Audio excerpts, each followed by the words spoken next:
Game begin.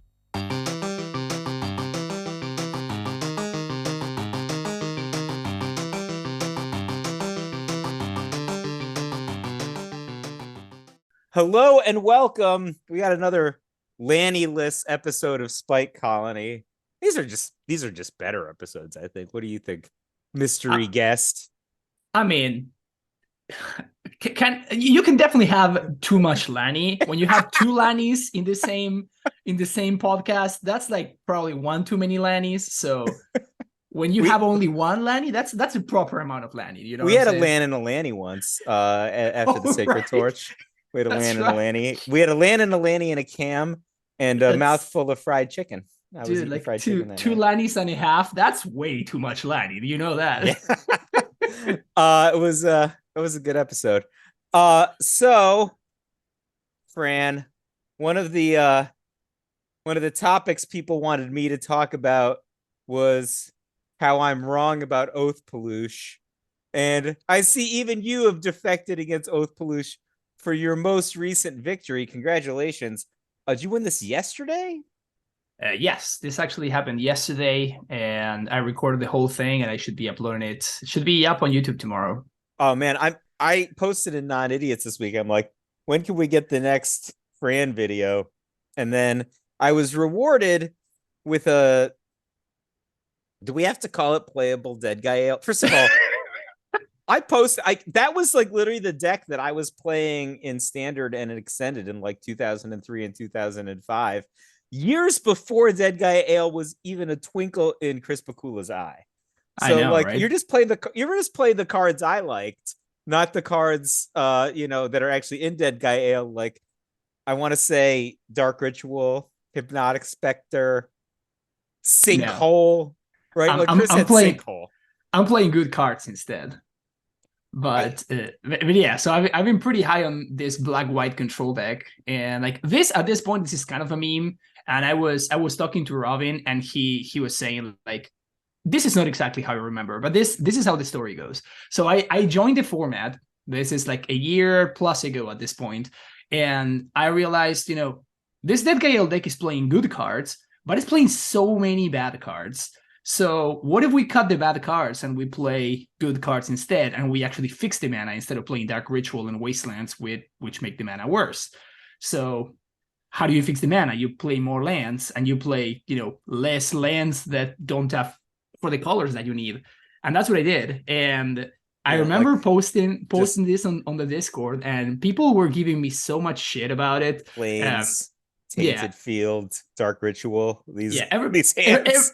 Everybody was just like, "How are you cutting Hypnotic Spectre? It's like Dark Ritual into Hypnotic Spectre is so It's good." a different deck. I think I played basically the deck that you suggested to me. I played at the last meetup. I went 3-1. Interestingly, I beat two Armageddon decks in my 3-1 run. I got Armageddon in one of my matches, and I won through his mocks. And the other one Nice. I just like landed. I did he played a fifth land, so I'm like, I don't know if he has Geddon. He was playing like basically land dehoth. So I'm like, Okay, oh, this deck has Armageddon. And I just landed like a Skeletal Scrying for 6. And I'm like, feel like I'll be Armageddon's okay. me. I think I'm okay. I'll be fine. Yeah, It's and he was okay. just like, I don't know what to do at this point. Because then like I landed a Skeletal Scrying for 3 the next turn. I mean, I just like slammed all my lands down. I'm like, Dude, let's go. that isn't that card incredible? Isn't that card so good? Fran, I literally sent you my decks from 2003. I I was know. playing Three Skeletals Crying in 2003. I This isn't know. like a new thing for me. Oh I think you're no. going to get But to the point where it's you sick. realize that Exalted Angel is the worst card in the deck. Well, That's so the story is that the very first thing that I did is like, after people gave me shit about it, and I built like a mid-range deck, right? And the mid-range deck was like fine, but it was just trying to do what the Rock was doing, but it was just worse than the Rock. this is just the Rock, but Exactly. It was just the Rock, but worse. So what I did is like I built like that junk deck that you guys talked about like 10, 15 episodes with ago. I have no Caleb, yeah. So Caleb and I built that deck, and then I was like, this deck just cannot beat combo ever. So I want the Resses, but then I can't cast them. And then I figured out, okay, so what if I just cut the green and I play swamps instead? And that was kind of it. Like, because at that point you're just playing like a straight up black-white control deck, and you get to play you lose Gerard's rampant Verdict. growth, really, right? That's what you lose. Yeah, and Corrosive Tusker was kind of a banger in that deck too. And then, well, Pernicious Deed, which was like the other deck was built around Pernicious Deed, and then we put Pernicious Deed in the deck, and then we built from there. While this deck, the black-white deck, I put Exalted Angel and Eternal Dragon in it, and then I built from there. So that's how that happened. I like Exalted Angel. Obviously, it's I think it's a great sideboard card, but like it's not resilient. Like, I mean, that guy is just like a Swords to Plowshares magnet if your opponent has Swords to Plowshares. Well, that's the thing. Like, it actually, because I saw that in Landstill one time. Like, somebody was sideboarding Exalted Angels in Landstill, and then their opponents had kept Swords to Plowshares because they didn't have enough good cards to bring in. So plowed anyway. So they were just countering Swords to Plowshares. I'm like, this sucks. This is a terrible sideboard plan. So but this deck actually like duresses you and Gerard's Verdicts you. So by the time the Angel finally comes down, there's no Swords to Plowshares left, even if your opponent left them in. I think the only reason to play Exalted Angel is because it's fast. Right. So if you look at pre-modern versus looking at like standard in 2003 or extended 2005, when I played similar decks, like A, you have Wasteland. There was no Wasteland in either of those formats. And then B, the format is demonstrably faster. Like the red decks have Fire Blast, for example. Yes. Right. So you actually get value from the speed of Exalted Angel. Like, you duress Gerard's Verdict somebody and you're just like, turn 3, this morph's coming down. Yep. I don't think you have an answer, like, yeah. And so sure. that's valuable. But if you get like in a control shootout, the guy he has no livability. Like Eternal Dragon, if he buys a plow, he like drew 6 cards already. Like he works really hard for you. Yeah. Now he's glue, right? Yeah, exactly. He's Jello now. But exactly. He plowed a lot of fields first. Yeah, so what this deck is doing is like, it just humiliates any control deck. Like, it just destroys it. So like, I played against Landstill. Because I played against Landstill like 2 or 3 times, and it was never even remotely close to close. Between the rest, Verdicts, and like just Eternal Dragon, like you never miss a land drop, and then you start Dust Bowling them. You play 27 lands, you play 3 Dust Bowls, and you play 4 Decrees. I think like the majority of your advantages comes from Decree. If they're like know what they're doing and they just go like Phyrexian Furnace into Standstill, your other advantages go away. The fact is you just have 1 more or 2 more Decrees than they do, which, don't get me wrong, that's probably enough to win. But like, but you still have Dust Bowl going, but they have Dust Bowl too. Yeah, but your Decrees are always better than theirs. I don't know that that's true, right? Like in the the very first match that I played was this deck against Tom, and like you should ask Tom how that match went. I know how the Red-White Rift against Landstill matchup went, and so like that was the easiest matchup on earth. You just never lose, right? Yeah, exactly. Like this is never lose. No. This is the same, but you have Duress and Gerard Verdict on top of it. Brother, we had Slice and Dice. Okay. Yeah, that's pretty good too. Slice and Dice too. Would you cycle 2 Slice and Dice to kill a Mistress Factory? No, you tell me which one's better. Okay. Like, I got a Standstill. Here comes a Mistress Factory. Do you have a Decree? Nope. Hold my beer. Slice and Dice. Once I had an opponent power up the Mistress Factory in combat. I'm like, wait, hold on a second. +1/+1 on the stack. I might have a fast effect on this one. Ting-a-ling-a-ling. He's like, oh, wow. All my mana sap too. Don't worry, I can't do anything to punish you. I'm not breaking that Standstill. You're breaking the Standstill. Oh, yeah. That's like the most satisfactory thing, right? Like when your opponent plays the Standstill and they're the ones breaking it. That's what this deck does a lot too. Welcome to my first round match against Brian Selden at LobsterCon last year. That was not a. I mean, Lanny made so much fun of me. He's like, you didn't play the right deck. I'm like, I literally played the Landstill Mirror against the only world champion in the room. By the way, he won the tournament 9 hours later. Pretty sure if like the outcome of that match was reversed, I might have been hoisting the trophy. I don't know what to tell you, man. I literally lost to Brian Selden in round 1. Yeah, that his list was really good. Like the Furnace deck, which I stole for this deck, by the way, is so good. Like Yeah, that yeah. tech is so good. It's amazing. Furnace Tech, great. I think he got that from David Daniel. I think David Daniel gave it. I Yes, think they that I collaborated think. before Yeah, LobsterCon. yeah, yeah. They Obviously, work on David it Daniel together. is a Which, by the pre-modern way, master. David Daniels actually used his version of this black-white control deck to win like whatever event. Like there was an He, event happening no, not no, long he ago. made the finals, buddy. He lost to an Illuminati member in the Oh, finals. that's right. He lost to which I'm still confused by how that happened. Like I would imagine that like you own the Caffeinated broke second the of Magic. format. I know, but I don't know if you've got this yet. You know how like all the people who don't play pre-modern are like, oh, it's a closed format. It's just gonna get solved. I'm very afraid caffeinated actually broke pre-modern. and then I Like, broke it the day after because I the week after because like this deck that we're about to talk about in a minute, it's also really good. I'm really high on it. no, I mean, but I just don't know how caffeinated's deck can ever really lose. Like, if you're just it's patient, it's good, man. It's really good. I have a couple of questions about it that oh no, no. from the list that I've seen. It's Like not tuned. the lack of portent It's is not troubling. tuned, right? Like, this is like he has like a really good sketch, right? That could be the Yeah. best deck, but it's not the best deck yet.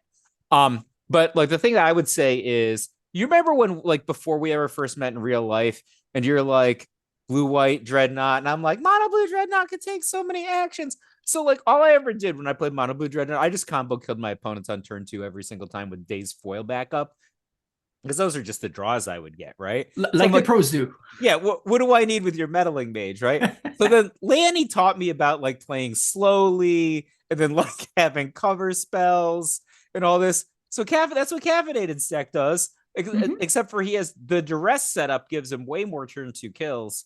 But I mean, oh man, just like the decks that can conceivably beat you are like elves and goblins. You're like, well, I'm gonna cantrip into all the engineered plagues. How do you feel about that? Like, oh, we could beat engineered plague. Give me like 5 turns and I can Genesis back my elvishness. Well, what if instead I killed you with a 12/12? Yeah. I So mean, it's the just only so good.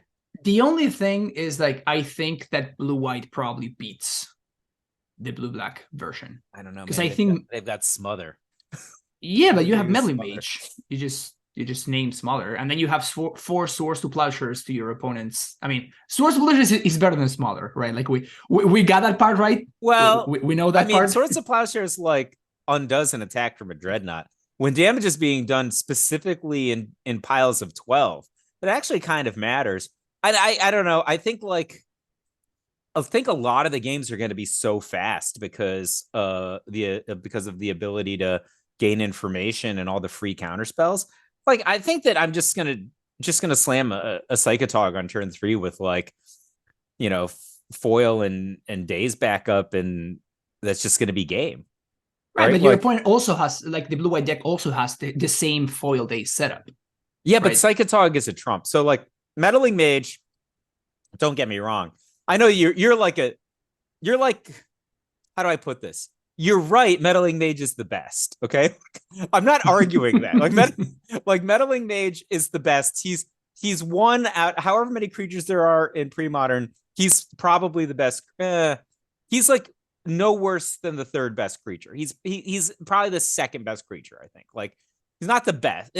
Top 3, but top 3 is really good. Okay, it's really good. And I would agree. And I think like at the point that you're in the top 3, you're talking about the difference between like 99 points and like 99.1 points. Like the top 3 creatures are all insane, right? They're really, really better than all the other creatures. Okay, which ones would be? Because I'm interested now to see what you would put ahead. I don't know which Mage. are the best, but the 3 best creatures are Phyrexian Dreadnought, Meddling Mage, and Mog Fanatic. Like, Mog Fanatic is effing believable, right? Like, did you watch the Misty finals? You not even Terravor in there? Like, I'm surprised by that. Terravor, he, how do I put this? Like, there's some players that, like, let's say you have a basketball team. You're like, well, if you treat this particular basketball player like really well, you put a particular team around him, you buy all the best drugs that the American the American doping agencies don't know how to find. Like, that guy's just, he's really good. Like, yeah, you can't find how he was doping, and like they just built a team around him. There's some guys you just plop them. You plop LeBron James on any team, they go to the NBA Finals. Did you see some of the That's Cleveland fair. teams he dragged in like 2007 to the NBA Finals? That's Mog Fanatic. Just like, where are you putting me, coach? Well, what about first turn and goblins? I mean, I'm no lackey, but I'll probably get in for 7. Like, what about first turn and sly? Depends on their draw, but like, I'll probably do less damage than a jackal pup. But they're not going to waste the swords on me until they're like, oh man, he's already done 7, and then they're going to waste the swords on me. Like, I'll do my job. Like, what about like turn 5 in goblins? Like, well, turn 5 in goblins. What I'm doing now is making it so my opponent can't make any plays while you like systematically pick them apart with the 2 or 3 goblins you've already got in play. That's an interesting spot for me. You got any other things? Well, what about like turn 5 against, I don't know, elves that's gone off with a natural order? I don't know, man. I'm going to chump that Verdant Force and then send one to the face. You think that's enough? Well, I do think that that's enough because I have a Fire Blast in my hand. Mog Fanatic, that guy he's LeBron James. Yeah, like, he's good. He's really good. That's fair. Like, I mean, I didn't even realize how good he was until I watched the Misty Finals. Every other player on the planet gets Goblin Ringleader there. And then the next time he casts Matron, gets Goblin Ringleader there. Nope. Mash Legs got Mog Fanatic. And then when he cast his next Matron, he got Mog Fanatic.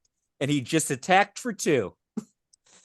Funnily enough, like in the 6th round of the challenge, I would have lost to Mog Fanatic. I misclicked like a couple of turns earlier, and then I spent like 7 turns or something like that where I was dead to Matron, Mog Fanatic, any haste creature, Siege Gang Commander, and I think there was something else that I was set to, and somehow I dodged all of that, and then I won anyway. Yeah, so it was great. It was great. So at a meetup, Tom Martell came to visit me, and I gave him Oathpauloosh. We played in the 2nd round. I had goblins, and it's he got me in game 2. He played like a Pro Tour champion. Like I told Lanny this. I'm like, I just don't think a normal pre-modern player wins this game. Like Tom understood how to race from this spot, right? Like, he kind of like threw all his chips in. He's like, if you got it, you've got it. But if you don't, we're not going to play a long game that I just lose more slowly. So in game 3, it's just like I lose to any 1-mana goblin, and I only had a 2-mana goblin, right? And that was it. Mog Fanatic is a 1-mana goblin. Yep, would have been enough. So yeah, it's surprising how often you find yourself in those kind of spots where you're just missing that last piece of glue to hold everything together. So you say this all the time, and I am really so embracing of this now. And there's just not enough events. Like the thing that's crazy is there's just not enough events to play. There's like, there's so many decks I want to play. I just want to play like the mid-range elves deck, right? Like, do you see that one? Yeah. So, I mean, I was kind of on the mid-range elves, like in my head when I saw Mengu's list, and I talked to Mengu after Italian Nationals, and you put up you put up a lot of videos. This is the only one you've put up recently that you actually went XO, right, with the mid-range elves deck. Yeah. And I just was just like, I think the mid-range elves plan is the best one. And I came to this conclusion because this guy, Bill, he's one of the regulars at our pre-modern meetups, and I trade matches with him. We're about 50-50 lifetime against each other. And I have like, a badge of respect for him because the first meetup he ever played, I was on Landstill and he was on Lanny Rock, and he beat me. And that's a feat right there. I think I've played both sides of that matchup more than anybody else on earth.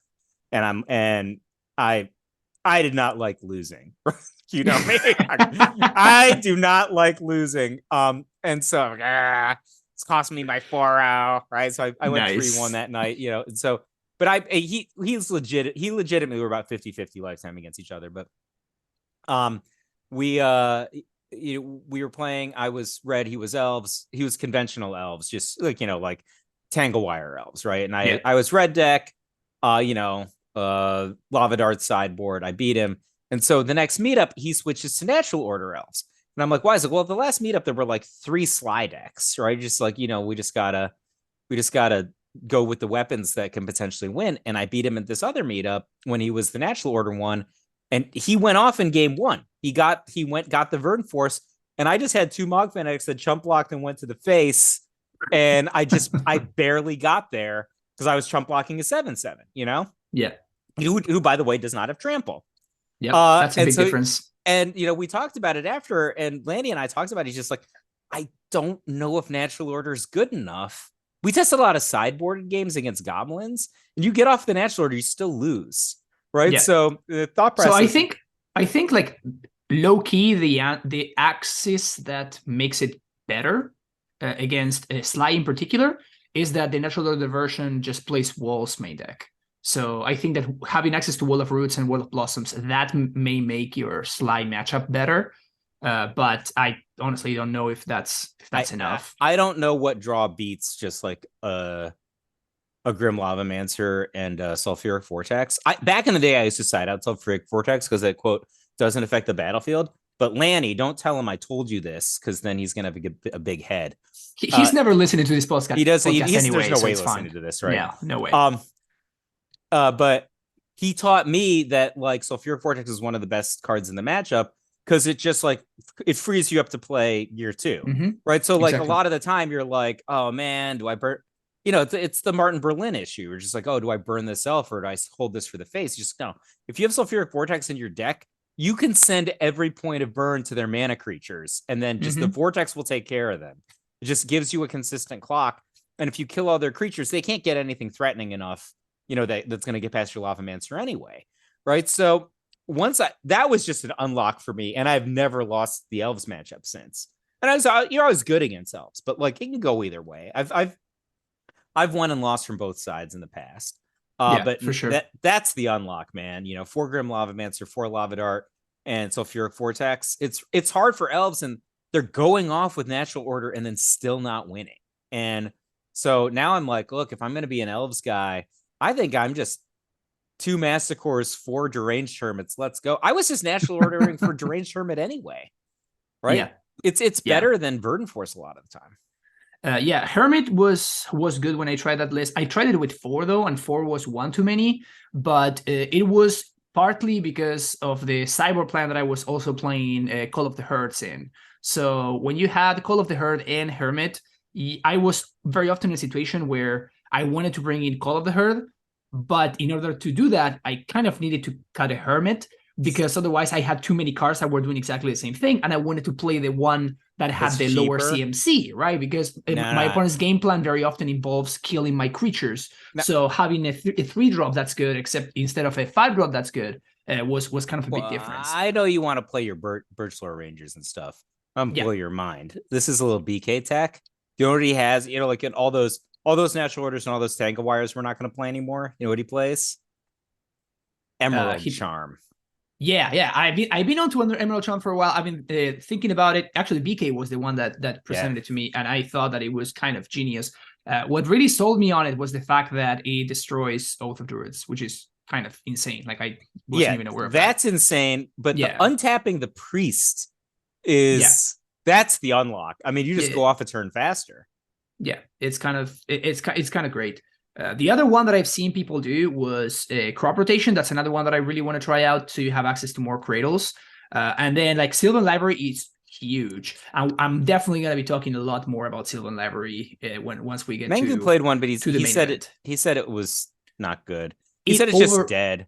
I played 2, and you overperformed for me, because like if I played it early, if my opponent didn't answer it, then I always found exactly what I needed. In fact, I remember I won one of the matches in that video because I had Library in play, and Library found me both the survival that I needed and the creature to pitch to it in a single draw step. So I was just like, yeah, I win now. All right, let's talk about this Sylvan was close, Library. And then it wasn't. Let's talk about Sylvan Library. You played a deck yesterday that has 4 Sylvan Libraries. I need to buy another set of Sylvan Libraries, because I'm not gonna. If I'm gonna upgrade these, I'm not gonna play these old Sylvan Libraries. I have. So I think I have 5 BBs now, so I have to buy at least 3 more. Feels bad, man. Terrible. No, but if you don't mind, I wanted to like give a quick shout out to the Magic Online Society who put this tournament together. So if you are not aware of this, the Magic Online Society has been organizing these Magic Online leagues for a year now. Like I started playing about a year now. And what they did for 2024, they really upped the ante, which was kind of amazing. And they created the challenges, which is the event that actually happened yesterday. And the challenges are just like one-day events, which started 7 a.m. my time, which was early, but we managed. And it's rounds according to how many people, like Swiss rounds according to how many people sign up, and then you have a top 8 afterwards. And it was a free entry fee, and it was like $200 total in ticks for prices, which was kind of cool. And it was just amazing how smoothly it run and like how much work the mods did and everything like that, because it was entirely community driven, right? Like it happened on Magic Online, but it's not like the challenges that we have in Magic Online, which is like everything happens in client. Here, everything happened in Discord, and then we just play the matches in client, which was very, very smooth. Yeah, so it was actually a 6-round event for this time. I think we had 35 people, and it was very, very sweet. I started and I decided to play red-green Terra Oath. And the reason to not play green-white is that I expected to have that there would be, first of all, there would be a lot of land steal and like control style decks, which are very problematic for Oathpauloosh for like what I'm Oh, going to talk about. you've come around, I see. Yes, and I figured out why, and I will explain that. What, because it's an unwinnable matchup if your opponent knows how to play? Yes. Yes. So there's that. And then I also expected a lot of goblins, which was very problematic for the mono green version, which I like a lot, but I don't think that you can very easily solve that. Like I saw people in the mono green version, they were playing stuff like Smokestack, and they were like playing 4 Curse Totem in the sideboard, and like they were really trying to fix the elves matchup in a way that's very I don't know. I would just try hard, I guess. If it were me, I told SDOB this. He's won locally at our meetups with the mono green version before. I think it's the mono green version often played Windswept Heath, right?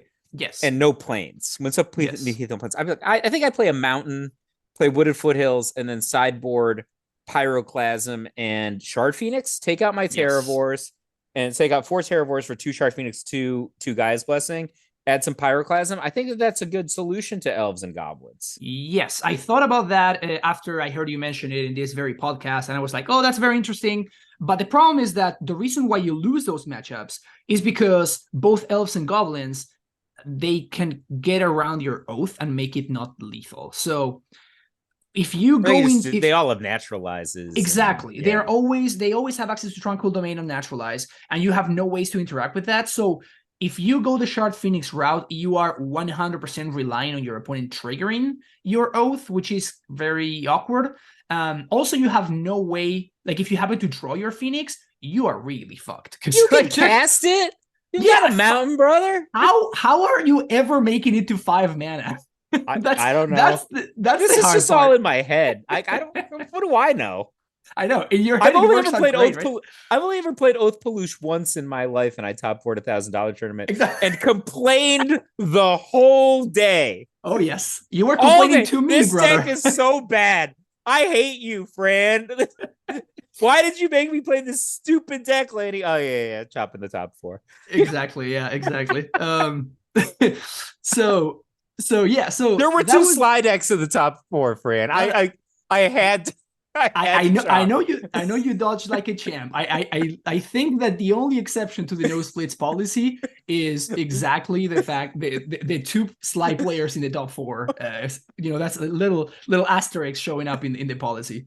But yeah, so there was this thing over here, which I'm like, I think I want Pyroclasm instead of all of this stuff. So if I just splash red, I cover the basis of, the mono green version is very good against control, because instead of playing, like Swords to Plowshares and Cataclysm, which is really hard to resolve, and also it's double pip, which is a pretty big deal. I'm gonna talk a little bit more about that in a second.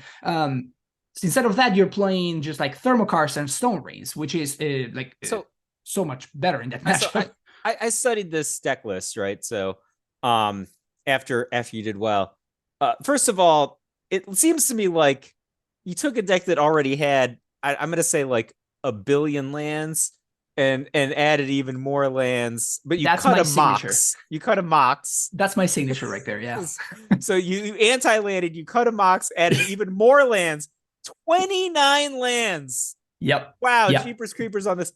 But you only have like 7 total Stone Rain effects. That's actually less than the mono green version. And Yes. you're playing Stone Rain instead of like a third Winter's Grasp or a fourth Thermokarst. I mean, Yes. isn't Thermokarst just better than Stone Rain? It deals 1 Well, point of damage to someone playing snow-covered lands. I know that that's not common, no, but you like, gain a life. You gain a life if they oh, have you gain a a. oh, Yeah. my first PTQ ever won was with Ice Quake.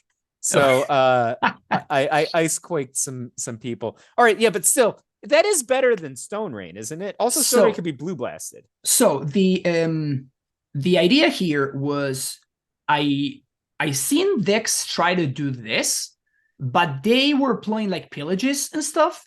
I'm not saying to play pillage. No. But that's I'm going a little bit over like the double pip thing, right? So there's like I wanted to make the mana as smooth as possible, and I knew that I was going to be kind of short comparatively on red sources, so I wanted to make sure that I could still cast my spells. So got rid of all that stuff, and that is, by the way, the problem of green-white Oath has, is the fact that splashing for a white card, actually 2 white cards if you also count Exalted Angel, can be kind of a big deal. Like that is the mana. The mana really requires you to go that route, and you kind of have to splash for those cards if you're going to be doing that. I've been thinking about just like building green-white in a way that just forgoes the Cataclysms and just has Armageddons instead, or like just plays Thermokarsts and stuff and just go that route, and then you go shorter on the white sources, because what I really wanted to have access to was Mishra's Factory. So I built the red-green version, and I added the extra land because I wanted to have Mishra's Factories. Is Mulch not great in this deck? You have all these utility lands. Why would you play Mulch when you can just play 4 Sylvan Library, which blows my mind that people are not playing 4 Sylvan Libraries. Well, like, Sylvan Library is ridiculous. It's so insane. A second Sylvan Library does nothing. And I mean, I've played a lot of Mulch because we play it in Landy Hoth. I mean, I'm always drawing. I mean, are you mad when you draw 2 cards with a Mulch? I mean, like I've drawn 4 without using the scroll rack. I draw 3 all the time. I think the entire meetup I drew one time. Yeah, so Mulch is fine, but the problem is like Sylvan Library is way too good. And the thing about Sylvan Library is that if you draw 2, if your opponent doesn't answer the first one, they lose. So they really need to answer the first one. So they will answer the first one. So the second one is actually useful. And in fact, this happened in the finals where I played against Dom Harvey, which is like Pro Tour top 4 competitor for like not that long ago, actually. Playing Amulet Titan, my favorite deck of all time. And you are terrible people. Yes, we are. Yeah, but like the list of we eat burn players. The list of people who beat my deck now are like, I was like, oh, they banned Fury. Like, well, that just makes Hammer Time better. I'm like, that's who I just lost to. And I'm like, I sculpted my hand so well. I'm like, well, I really hope he doesn't have Surge. He had Surge. Yeah. And it also makes Amulet better because it made Scam worse. So that also was great. So yeah, not a great time to play Burn right now in Modern, probably. That's the deck I own. Don't tell anybody. That's the reason I always play it. Don't tell anybody. They think I've got like some secret thing. Yeah, my secret thing is that's the deck I own. Yeah, I'm sorry about that. But anyway, so going back to the libraries, so you complain about how this deck has no agency, and I agree. I think that's definitely true. But library gives you exactly that, except it also gives you card advantage. And kind of. I mean, you're not paying 8 life every turn. Then you're using Sylvan Library wrong, my friend. I paid 8 life, and I did not make top 8 of Sacred Torch. And like when I paid 8 life, I was like, oh, I just need to clear the top of my deck so that my scroll rack comes online, right? Yeah. So Lanny and Land were watching. They're like, his clock was a cloud of fairies. You gave him 8 time walks. Then he counterspelled my Sword Supply shares, and I'm like, I can't believe I'm Sword Supply shares a cloud of fairies. That's really sad. Yeah, well, 8 time walks later, Sylvan Library did your buddy Michael J in. Well, but like I don't know, man. I am extremely high on Silver Library. It's been overperforming for me in kind of every deck that I played in, and in particular in red green or green white. So the thing is that the thing about this deck is, as you said, like some cards do something in some matchups, and some cards don't do enough in other matchups. The problem is those cards win you the game whenever they land in some matchups, and then the other ones win you the game in the other matchups. So it's all about, if you draw the right half of your deck, you just win. Structurally, I like this deck a lot better than Oathpauloosh. This deck makes a lot more sense to me. So this deck is more proactive. Regular green white over Oathpauloosh is a lot more reactive and really needs to, it kind of develops in a different way. Funnily enough, I won literally right after I had this 9-0 run in the challenge. I had to play to finish my other video. I had to play in the league, and I played against Mike Arnold, who was playing Natural Order Rock, and I won that match because I was playing the green-white version in the league instead of the green-red version, and I would have totally lost if I had been playing the red-green version, which was very funny. So I didn't interview him, but I did chat with Rich after he won the monthly last month with Landy Hoth. Mm-hmm. And one of the things he talked about to me was, just like, first of all, he's very high in Sylvan Library. He played 3 in his version of Landy Hoth, which we only played 1, right? But he went up to 3, and he has all the bells and whistles, right? He's got abundance. He's got whatever the white words is to gain 15 life a turn, whatever the name of the hell that card is. But he's got 3, not your 4. But the thing I'm really high on Mulch, and I think maybe you should give Mulch another look, is when you have this many utility lands, like Mulch is really insane, right? Like you just you mulch for 2 cards. It's not 2 cards. Like it's like a Dust Bowl and a Core Haven or something. Like your opponent's just cooked off the Mulch. Right. So the issue with Mulch, and this goes back to what I was just saying a second ago about how the cards are like literally tens in the matchups where they matter. So the issue with Mulch is it doesn't find you these cards. So Mulch gets better when you're playing a bunch of cycling lands that can then turn into something else. Sylvan Library actually gets you the cards that you need, which matters a lot, because sometimes what you need is maybe a land and a spell, because you need to hit your land drop in order to do multiple things. Like very often you're using your mana. So one thing about this deck is that it uses all of its mana every single turn. It's kind of insane. So that's why it plays 29 lands, and I don't think I would want to play less. If anything, I would play more. But it's kind of ridiculous. Like you literally use all of your mana every single turn, because you are taxing both of you with Sphere, and you kind of offset Sphere by both destroying. You lock your opponent out by destroying their lands, but then you use Sphere to just lock them out after that. And in order to offset Sphere, you need to be hitting your own land drops. You also have you're swinging with Treetop Villages. You are swinging with factories, as I was saying. You are porting your opponent as well. You're just throwing your own lands away as wastelands. So like you use your mana every single turn. It's kind of amazing how consistently that happens. And Library helps you do that. It helps you both hit your land drop and also find a spell to play or stuff like that. It's very. It just works perfectly for what this deck is trying to do. Like I don't think there's any other card in the format, or in Magic for that matter, that would do something like that. Maybe Udo or something. Okay, so this deck, I can see why. I mean, the mono green version was a great performer. Yeah, won the previous Misty tournament. Had tons of tops in the online tournaments. And to me, this is just like the mono green version with a lightning bolt, 2 lightning bolts and an earthquake, more or less, in the main deck. Right? Yes. Yeah. Red is 100% for the cyborg cards, which I'm playing 3 Pyroclasm, 3 Pyroclasm and 4 or 3 or 4 blast effects. And that was, as I said in the beginning, I expected to see goblins, and I expected to see the Landsteal and control decks. And funnily enough, round number 1, I get paired against Landsteal, and I destroy him. And I would have completely lost if I had been playing green-white. So I was like, hell yeah, I feel so smart. So the goblins. Then I played against goblins twice. So if I had played mono green, I would have also lost those.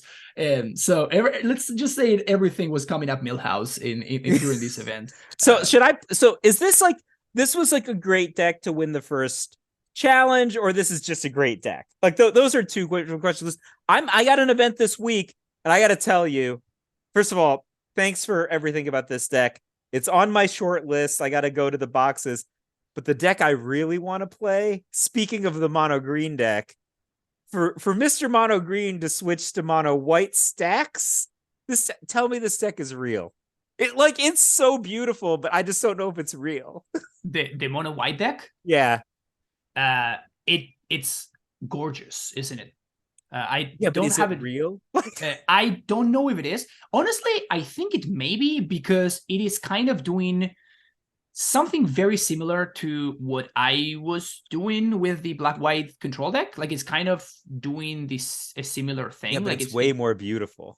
It's more beautiful, but at the same time, it's not really a stacks deck. So like that name. Yeah, I don't know what I was like. Oh, where are the smokestacks? Yeah, it's definitely not stacksy. But the whole Eternal Dragon engine is very, very, very real. I think that card is extremely underplayed, and I think that obviously that's what I'm trying to do with the black deck that should have the planar rebirths that you've got.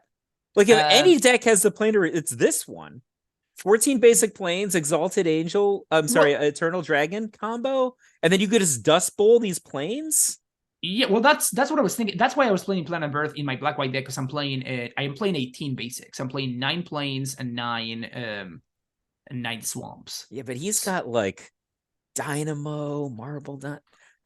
This deck is no, this deck is amazing. It looks incredibly strong. Temporal Aperture I'm also really high on. I'm skeptical about a couple of cards, like the Curse Scroll and like only 2 Decree of Justice. Although of course, if you have Temporal Aperture, Decree of Justice, that's not a combo, right? But I think that's where my head went, because that's the only Nombo, and Aperture isn't like the contemporary cards. Like, if you miss, you just don't get it, right? Like now, like, I discovered a card I don't want to cast. Go ahead and put it in your hand, Fran. You can cast that later. You'll figure it out. You'll be fine. But not now. But I really like what this deck is doing with the 3 Dust Bowls, 26 lands. Like, I love that part of it. And like, you're always gonna have like the mana that you need. Like, I love that aspect of it. You have Source of Pleasure, you have Wrath of God. This is basically black-white that loses to combo. That's what this is. Yeah, but what if we just added Abeyance to the side? There's like all these things we could do to make our lives better. We could add Abeyance to the sideboard. So Sphere of Resistance plus Abeyance is like, that's like, you're already in a nightmare situation for a 12-12 deck. I don't think a 12-12 deck can reasonably beat this deck if they had both Abeyance and Sphere after sideboarding. Yeah, that's Abeyance is definitely it's a card I would definitely be interested in. But yeah, I mean, Abeyance doesn't really help you that much against like Replenish. Which combos do you want to beat? Yeah, but what does he have? 2 Phyrexian Furnace? We could just add more. So just talking to me about combos. Let's think about the combos we need to deal with. We can add more furnaces. Yes. Right? So Furnace would go a long way, or like Tormod's Crypt or something like that. I hate no Tormod's Crypt in the summer. I hate Tormod's Crypt. I hate Tormod's Crypt as well, but like, if you want to be replenished with a deck like this, like, that's kind of what you need, right? Otherwise, they're just going to like Frantic Search, like Attunement, and then just like combo you in the same turn, right?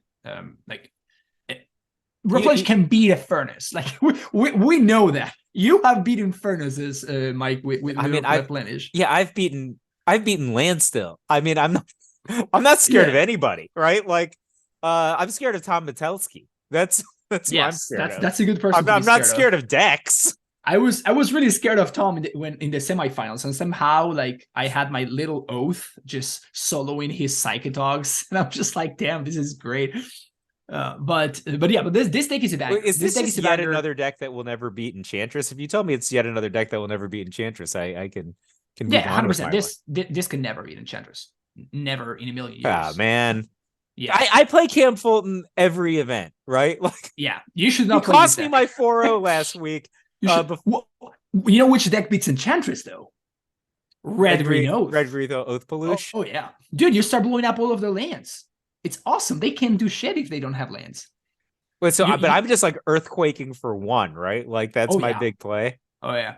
By the way, the Earthquake I did not cast even once the entire event. So to go back to talk about the deck, which we kind of got derailed there a little bit, but the cards that I loved are basically the entire 60 minus the 2 bolts and the Earthquake, which were just fine. Like they just did, especially the bolts did their work, but I wanted to like split it with an Earthquake to have something to sweep if I needed to, if I fell behind. Because like that's the issue with the red-green deck cannot do that, right? The red-green deck, if it falls behind, like that's it. Like that's the game right there. While this deck, like I played against Goblins, for example, my opponent was on the play turn 1 Lucky. I just bolted the Lucky. And that but I look at like 2 lightning bolts and an Earthquake, and I mean that's like an eyesore to me.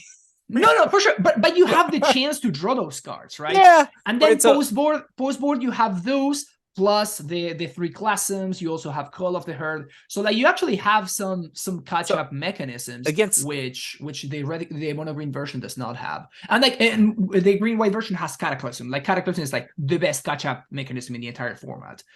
Because it catches you up on you're playing against axis. a deck with Wasteland and Rishodon Port and slamming you with some kind of goblin. Yeah, I mean, I feel very favored against goblins with green-white. I've played against it like at least 6 or 7 times, and I think I won all of them. Maybe I lost once. So I'm pretty comfortable with that matchup with the green-white version. But like I think you're probably 0% to win with the mono green version, because I played goblins against mono green, and I felt like I was ahead the entire time. There was nothing my opponent could do. I don't remember if I ever played against goblins with green-white. I played against elves with green-white. That was a raffle stomp. I mean, I looked at my opening hand and I was just like, I had a spare Enlightened Tutor. So I'm like, I have the Oath. I have the Cursed Totem. Yeah. I have a spare Enlightened Tutor in case they've got an answer to one of these 2. But I also have a Mox, right? They're like, it's nice. Symbiote. I'm like, first turn Oath. Yes. Do I have to cast my Enlightened Tutor? I don't, eh? Cursed Totem. Nice. Good stuff. How does it taste? Right? Like, is this good enough? Is this one good enough? Yeah, first turn Oath is pretty good against like a symbiote. Yeah. So against Gabo with your deck, would you just take out Sphere of Resistance for like 3 Pyroclasm? Yeah, so against goblins, I was cutting some spheres and some like Thermokar's Stone Rains for 3 Call of the Herd and maybe 1 or 2 Suran Orbs and the Pyroclasms. And it were the Naturalizes also go, of course. Oh, so man, Naturalize is even worse than Sphere of Resistance. Yeah, it's quite bad. But honestly, Sphere of Resistance out of this deck in particular is probably better against goblins than against out of the green-white version, because here you are is pretty bad. Yes, it's really. I'm not saying that it's good. I'm just saying that it's better than out of the green-white version, which is not to say a lot. Like it's the first card I cut in the green-white version. I mean, right? Adam Sinsis just doesn't even play Sphere of Resistance, and he's like one of the most decorated green-white players. I think that's just wrong. But like, no Sphere. I don't think I need to speak the wonders of Sphere of Resistance, which I think it's just I think it's literally the most underplayed card in the format. Half the reason I never play 12-12 is I feel like if I'm 12-12, I just I always complain about Oathpauloosh not having agency. I feel like if you're 12-12, you just lose to people who are way less good than you. They just happen to have a Sphere of Resistance in play. Yeah. It's like you can't defend your Dreadnought anymore. It's just like 4 mana combo, all your mana's tapped, you can't daze. Like it's a nightmare. And they're just like, I have 40 lands in my deck. Doesn't matter. Doesn't matter. Take 3 from this 3 top. There's Sphere Resistance. I have another one. You can't counter it because it costs extra. Yeah, like I don't want to lose that guy. This card is a banger. Like Sphere is just spectacular. And just like you just lock out people so often with this deck. It's I really specifically think you lock out 12-12 decks. Yes, you specifically look out 12-12 when they have to when they can't even gush, dude. Like it's just so satisfying when they're like paying a mana and they're going back to one land to gush, and then they play a land and you know that they can't even counterspell the next thing that you're gonna do. It's just so satisfactory. Oh, I mean, like but like in other decks, I think it's not that good. Like when I was on the land still side and I realized I was that's a counter. I'm like, oh no, sphere resistance, that's their big threat. And I'm like, wait a minute, resolves. Let's see how this works out for you. Yeah, well, so that's kind of what happened against when I played against Landstill. The problem is like they had to counter all my spheres. They also had to counter all my Sylvan libraries. They also had to counter all my Stone Rains. So it just got to a point where my opponent did not have any more counter spells. You have to counter the Stone Rains, right? Oh yeah. Like in Oathpauloosh, yes, though, you're just like you let the sphere land, and like, what are you gonna do? Yeah, like you just have nothing that's dangerous for me. Exactly. The problem with Oathpauloosh is that when we talked about the double pips thing. So because I'm splashing for Cataclysm, I need to have like at least 15 or 16 like white sources in my deck, which means that I'm using land slots to play like the lair lands, and I'm using land slots to play like more secluded steps and stuff like that. In this deck, I just went like pedal to the metal. Like I'm only playing, I think, 11 or 12 red sources because I'm only splashing for like bolts and stone, a couple of stone rains, which by the way, stone rain gets blasted, like as you said earlier. So it may be that it's just this deck. It's possible that this deck just casts Thermocars and Winter Shrouds more easily than it casts Stone Rain. But if that's the case, you shouldn't play Stone Rain. That's what I'm thinking. So everything about this deck was 100% theory crafted. Before the event, I had never played a game with this deck.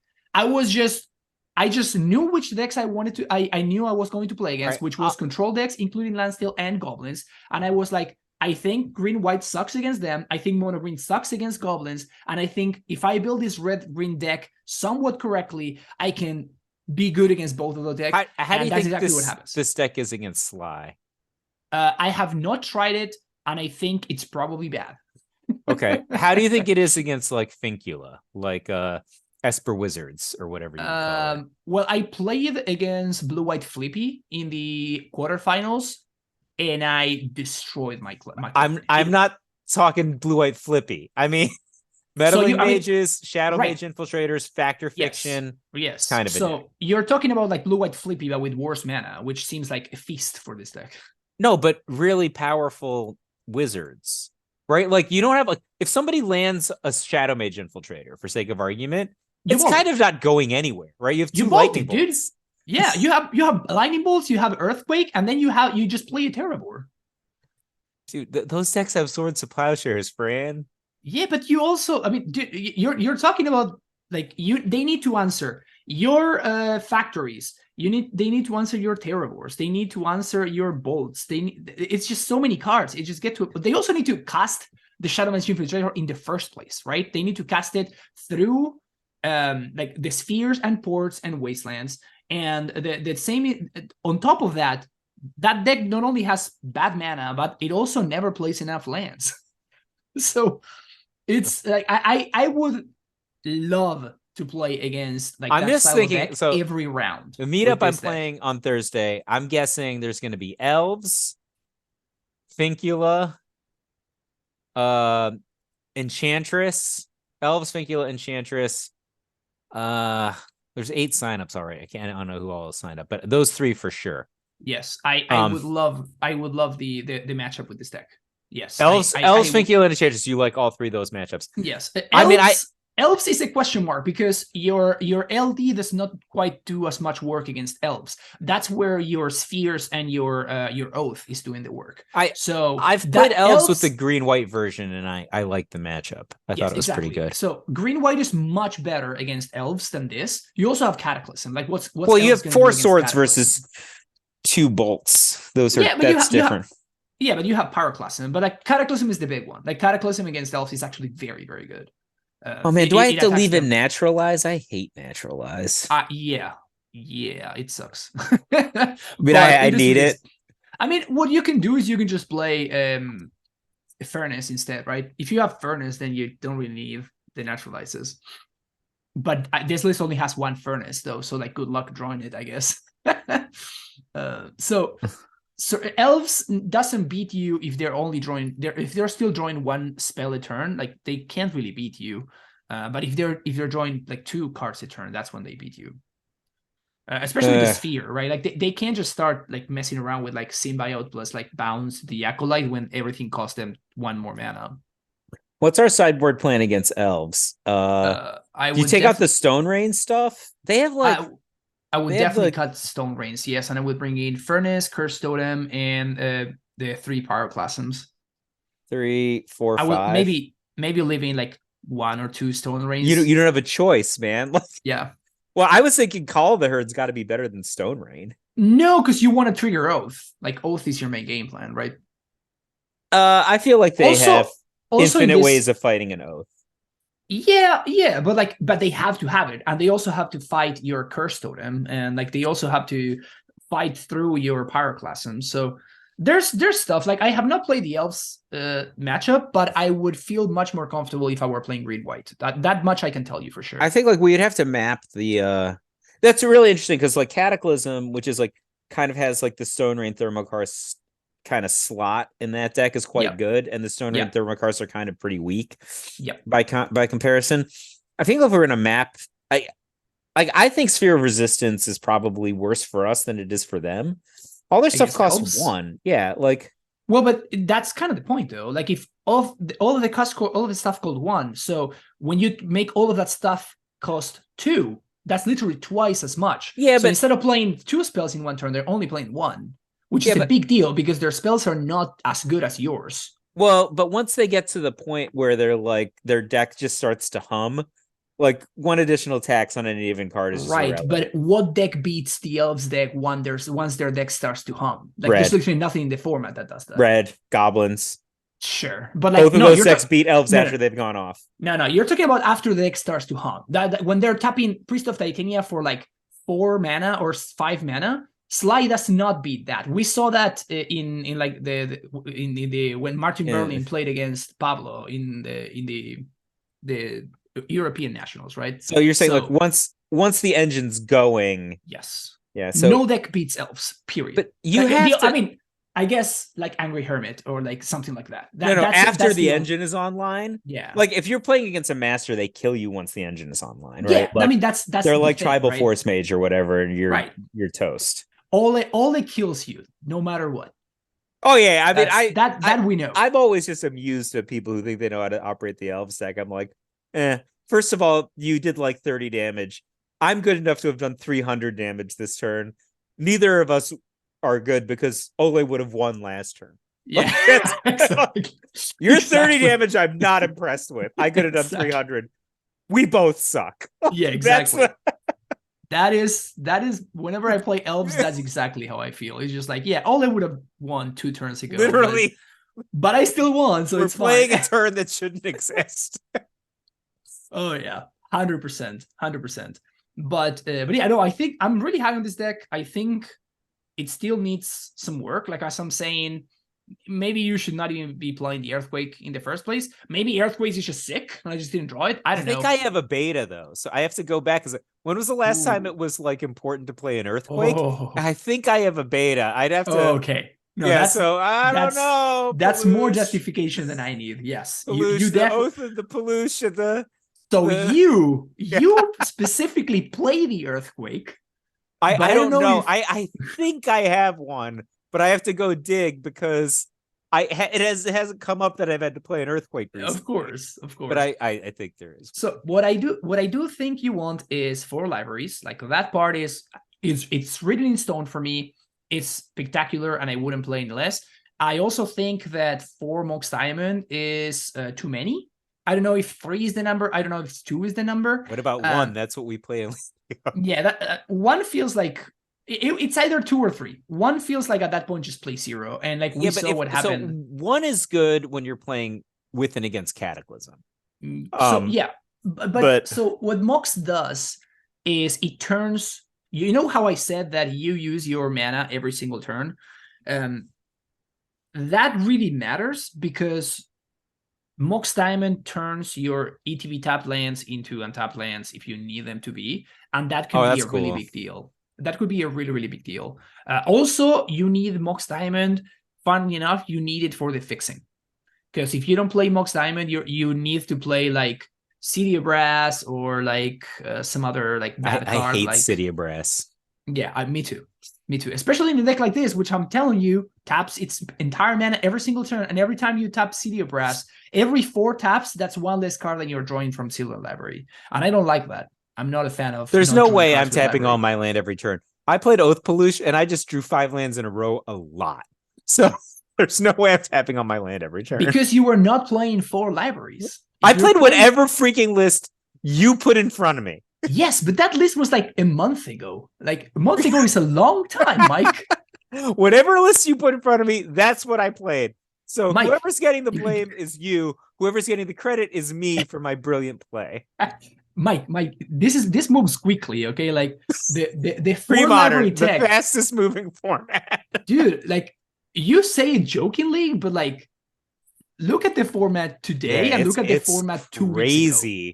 It's insane. Crazy. It's ridiculous how much this format evolves. So it definitely evolves more than Modern. I'll tell you that much. When we were prepping for LobsterCon, I didn't even consider Red Deck a playable deck, right? I just didn't think it was playable, right?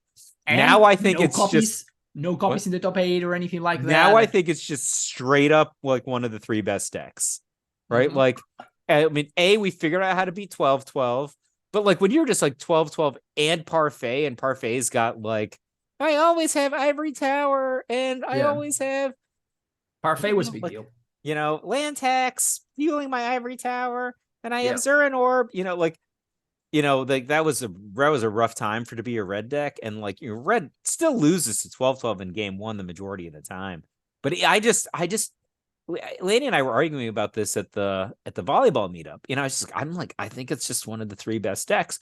And one of the reasons I think it's so good is because how good it is against Oathpauloosh. There's like not a top 8 that there's not like Oathpauloosh, like 1 or 2 copies every single top 8. Because Oathpauloosh is tier 1. Yeah, and so so my argument is like, you guys are like Oathpauloosh is tier 1. I'm like, well, red beats Oathpauloosh like a red headed stepchild. And it beats elves. And it's pretty good against it's not like automatic against goblins, but it's pretty good against goblins. And like all the tier 2s, it puts up a good fight, except unless they're Rifter, right?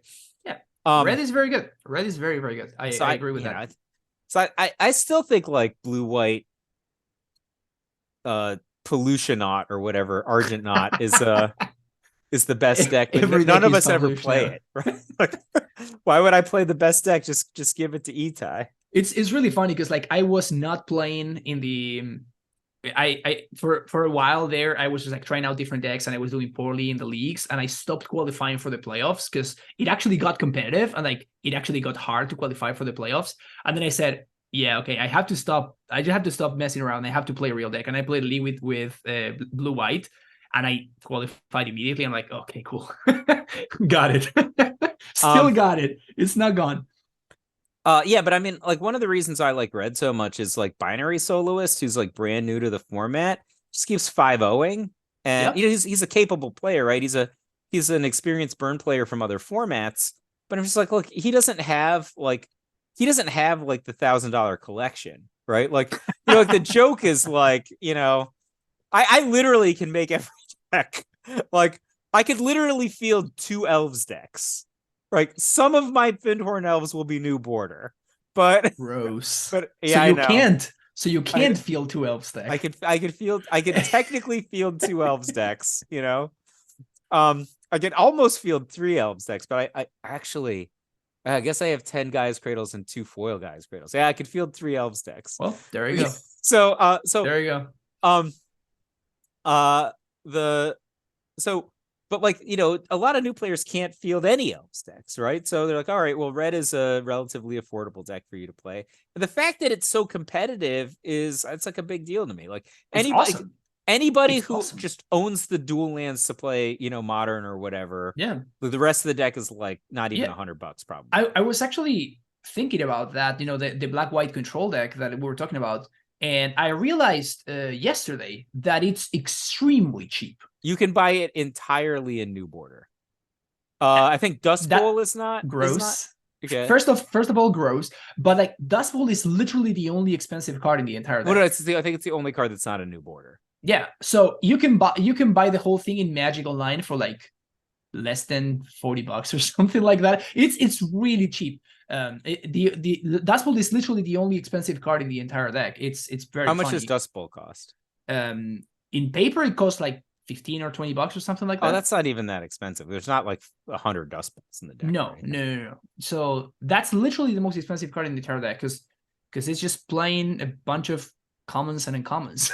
Like he's playing like Duresses and like Duress Verdict. All right, so Decree of Justice. So after I won the volleyball tournament, it's just last week at this point. It's not even that long ago, right? I decided to pull the trigger. I told you this moves quickly, man. I decided to pull the trigger. So I pulled the trigger. So I just like, I'm not gonna. For the longest time, I'm like, I'm just not gonna do this. It's just stupid. Like I'm an idiot. Like obviously, I'm an idiot. I own 8 wooded foothills. So I bought 4 new bordered wooded foothills. I bought 4 gold bordered Bloodstained Mire.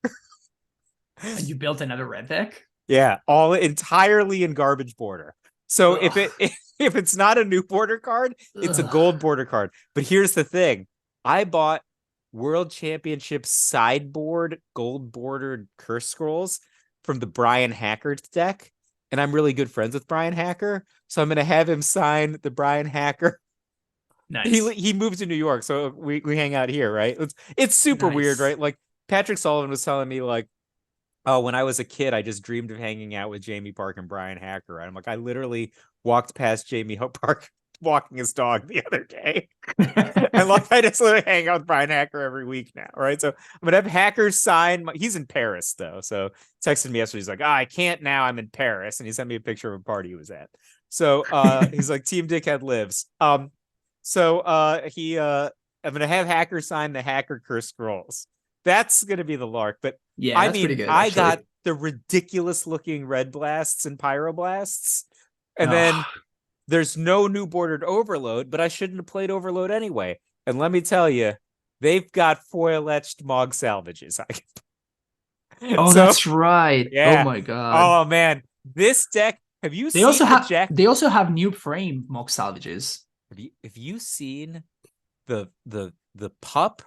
He's hideous, and I've got like every single time they get more of those Mog fanatics that look like the Christmas Gremlin or whatever, I just buy them all. Oh. Right, so I have all the foil Christmas Gremlin Mog fanatics that exist. Why do they do that? Like, there's I that don't know. one. These don't even look like Magic cards. Some there's the Lackey too, like the Lackey that looks very ridiculous. I hate that one. Oh, I don't own that card. So I need to get like a couple of like crappy printing. Like, it'll be even better if they're like slightly mismatched. So I need to get some crappy. Like my Goblins deck has like you're going full on fill, right? No, I'm like that's where you're going. On really like Mike Arnold, I think, right? Yeah. Like, so I'm that's what I'm saying. Like red Angel Mike Angel face. Ugh. I mean, my red deck that I play is beautiful. It's like because Lanny gave me these 4 and black bordered lightning bolts. After that, I became invincible. Oof. Yes, I think that he has the better end of the deal because I don't even know how many of my cards he has right now. Of like, he's just like, let me just buy these intuitions off you. And I'm like, I don't really want to sell the intuitions. He's just like, and then like Land starts laughing at me. And I'm like, why are you laughing at me? So it's like, because you won't sell him the intuitions. He's like, just let me buy him. How many intuitions do you have? I'm like, I don't know, like 20. He's like, just let me buy him. And I'm like, no. Land's laughing at me. He's like, and I'm like, why are you laughing at me? He's like, because he just has the intuitions for free. Because you're not letting him buy them. Are you going to ask for him back? You don't even know how many you own. Before he does have a good point. Yeah, no kidding. So you just sold them to Lanny for no money instead of for actual money. I think like he felt bad about it, so he gets lightning bolts. I don't know if I could field a replenish deck right now because I gave Lanny a lot of my replenish cards. I don't know which ones are mine. So, but I mean, he probably knows which ones. Hopefully. Yeah, so that was hilarious. He's just like, by not selling him the intuitions, you sold him the intuitions for nothing. You just gave them away. Yeah. Great deal. So I wanted to like go back a little bit to the tournament, which I wanted to talk about the second place list? Did you see this one? So this Dom Harvey deck is like if Replenish and Landihoth had like a really ugly baby, right? Yes, that's exactly what it is. So it's basically like a hybrid between like Terror Oath and Replenish. And I kind of love everything that's going on here.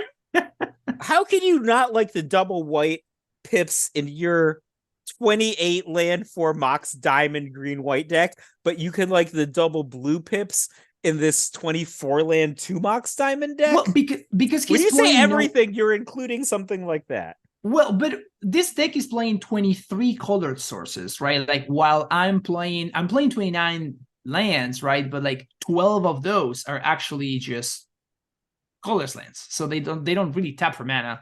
He's also playing Mox Diamonds, which I think it's cool. But like we played and he won game 1 by oathing into Terror and then just killing my own Terrors. So we played an entire match and no, he won by tutoring, like enlightening tutoring for Parallax Wave to attack through with his Terror over mine, even though I had the oath in play. And I did not see Parallax Tide. I did not see Attunement until the very last turn of game 3. So I did not know that he was a Replenish deck until I saw his deck list after he got baited. his oath makes Replenish Bazig. Yes. Right? Like, yes, like exactly. Every Replenish he casts is just like a bang, bang, bang. Exactly. So, but isn't like Humility Terravore Opalescence kind of terrible? Yeah, so I think Humility is just like a one-off to tutor for when he falls behind. Yeah, but he might accidentally get it on a Replenish. Yeah, but then I think the way that it works, like his enchantments are still big. So but he loses all of his Parallax abilities, right? Yeah, but like he has the bigger enchantment. So like at that point he loses to a Wrath, but like he's probably not going to have a Wrath Humility against a Wrath deck anyway, right? But so yeah, so he's got a lot of this stuff going on. So he obviously has like Parallax Tide and Wave with four Seal of Cleansing as well. So he has those combos going on. He also has Oath. He has 3 library, not 4, but still 3 is pretty good. And then he also had like post sideboard. I think he sided out his Oaths against me, and he brought in Anorid Brushhopper, which I thought was kind of genius. And he beat me down with this, like one of the games that we played, which was pretty sick. So there's a lot going on here. There's a lot going on. Wait, so he has a Mox in his sideboard? Yes, I think that he is ready to like pivot into being an Oath deck or pivot into being a Replenish deck, depending on the situation. I think that's the approach he's going for, which I think it's kind of awesome. It's very cool. He also has like Orange Chant to like force the combo through, chills against burn and stuff like that.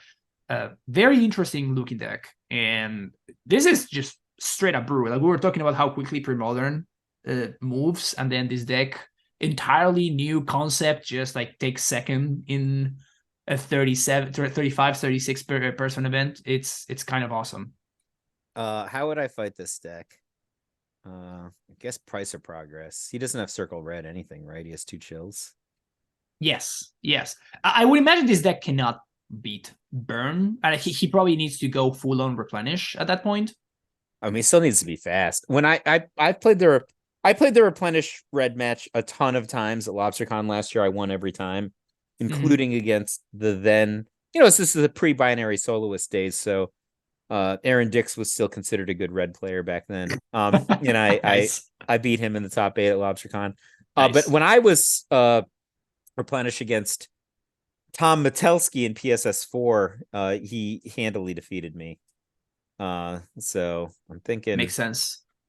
I'm thinking speaking of Tom Metelsky, he also got there. I actually played against him in the semifinals. Yeah, so he actually submitted a Psychic Talk because he said that if the Premodern Challenge ever happened on MTGO, he would play Psychic Talk in the very first one, and he actually did. And then he played this version, which I really like because it's cutting a bunch of the fat that I've seen of Psychic Talk decks in the past. You see Psychic Talk decks, and they always have stuff like like mental note and like nonsense like that, right? Well, And peak is top, just better than mental note and psychotog, I think. I don't even know, dude. Like I mean personally, I'm a very big peak anti fan. So like I just don't like peak. I think it's just worse opt. But that's with metal mage. So that's a different conversation. But I mean, it should be good with meddling mage, right? it is. So the problem is that so this is like a different conversation, but the issue that I have is like peak gives you the cards that have in hand, and melee mage should name the cards that beat you, not the cards that your opponent has in hand. Does that make So, sense? well, So the it doesn't matter if your opponent has like if you're playing blue white and your opponent has, I don't know, like uh, I don't know, they have survival and like whatever. If the card that beats you because you have the combo rolled up is naturalized, you name naturalized anyway. You know what I'm saying? Like it doesn't matter they have survival and they have like Wirewood Symbiote and they have like these cards, you know? well, So if you have uh, the combo rolled up, you just name naturalized anyway, because that's the the card that beats you. the way I think about it is this.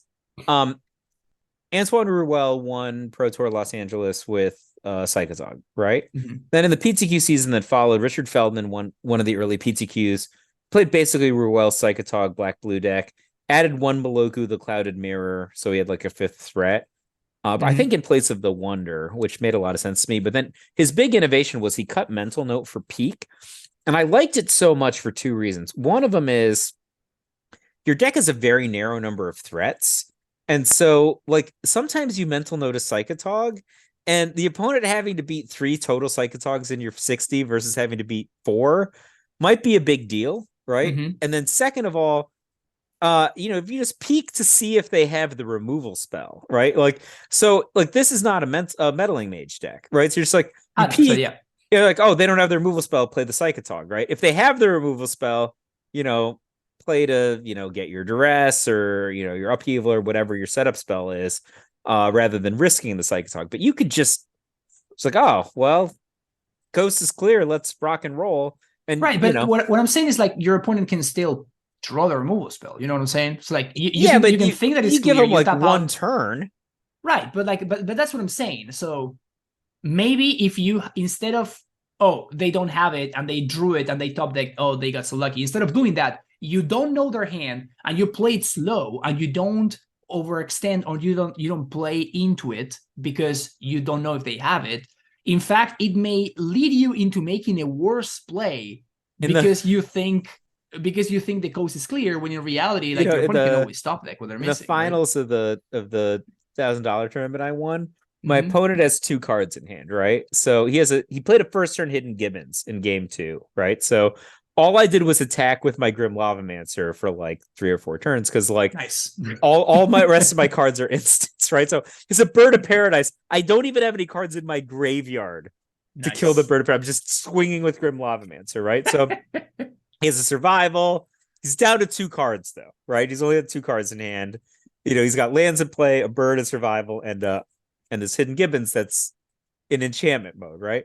So I draw Urza's Bauble, right? He's only got 2 cards. Okay. So I'm like, bauble you, and the card that is revealed is an opposition. I'm like, no way I'm losing to this opposition.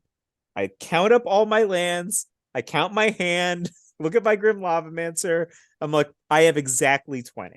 So I'm like, let's go. In the middle of my 20 is a Fire Blast, right? Because I actually need the land in my graveyard to I think turn on my Barbarian Ring. It's like really complicated, but I can get to 20, right? Mm-hmm. So I don't know both of his cards. I just know that one of them is an opposition. Well, the other one was a Hydroblast. So Nice. this is a disaster.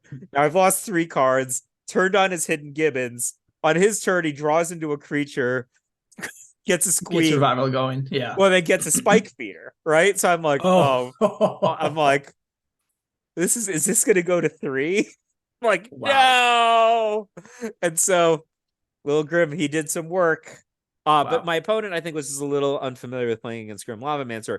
He let me put him to 2, right? He passed the turn on 2. Once he's on 2, he's dead, right? So I'm Yeah. like, shoot you for 2. He's like, in response, shock, flashback. Yeah. All right. So I'm like, no. You don't go to 2. You Yeah. just sacrifice the Spike Feeder. Yeah. So he'll know that for next time. But That's how it goes. But yeah, so that's like my little peak side note. But yeah, it very much applies to meddling mage. I don't know if applied it's to me in this situation. Yeah. It's so that's still like why I think peak is very I mean that I think that's probably like the most overhyped card in the entire format. I've seen people playing no one peaks. How can it be the most overhyped? Because I've seen people cutting opt for them in Blue-White Dreadnought. I'm just like that means it's overplayed. The most overplayed card that isn't that good is still good. Isn't that good is Impulse. Dark Ritual. No, nobody plays Dark Ritual. Some people still do. Other than David Daniel, who has ever won a match with a Dark Ritual in their deck? He insists on Dark Ritual. He loves that card too much. Poor guy. It's like a sickness. Have you? I'm not saying have put it in their deck. I'm saying has ever won a match. Yeah, in their deck. That's fair. Okay. Yeah.